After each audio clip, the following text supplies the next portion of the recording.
J'ai siégé au conseil départemental entre 2008 et 2016. En 2008, chaque route départementale était rénovée tous les 10 ans environ. Aujourd'hui, ces mêmes routes départementales se rénovaient tous les 30 ans.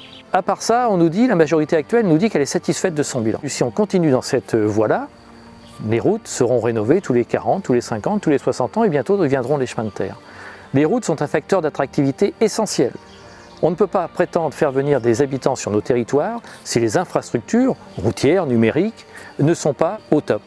Et là, c'est un sujet essentiel qui est ignoré, méprisé par la majorité actuelle, qui en fait sa variable d'ajustement à chaque budget. Il faut quand même savoir qu'en 2014, il était consacré 18 millions d'euros pour l'entretien des routes. En 2020, c'était 9 millions. Comment mieux entretenir le réseau routier en y consacrant moitié moins de budget? Il faudra revenir au minimum à 20 millions d'euros, non pas pour améliorer de façon parfaite les choses, mais pour les rétablir. L'effort devrait être beaucoup plus important. Nous avons des marges de manœuvre parce que si on prend notamment les charges réelles de fonctionnement, c'est près de 35 millions d'euros que notre département dépense, là où d'autres départements de même strate ne les dépensent pas. 35 millions d'euros. Avec 35 millions d'euros, je vous assure qu'on pourra faire des choses. Il faudra aller gratter partout où on pourra pour obtenir à nouveau des marges de manœuvre. On le fera parce que nous avons l'habitude de le faire dans nos collectivités. Il s'agit tout simplement de gérer la collectivité départementale comme nous gérons nos communes ou nos communautés de communes.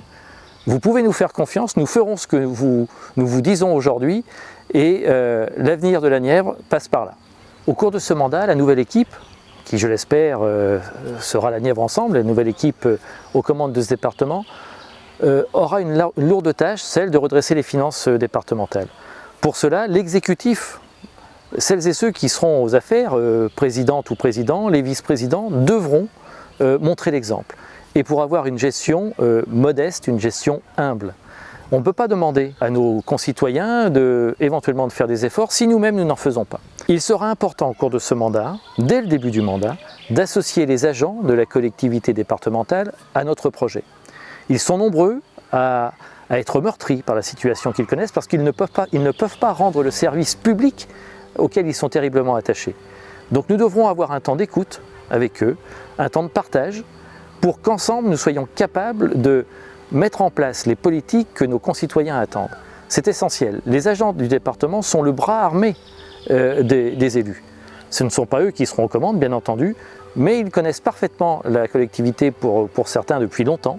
Et nous devrons avoir ce moment de partage et d'échange pour être plus efficaces dans la gestion, pour qu'ils retrouvent l'envie et le plaisir de travailler au service de la collectivité et qu'ainsi nous puissions mettre des politiques efficaces en place.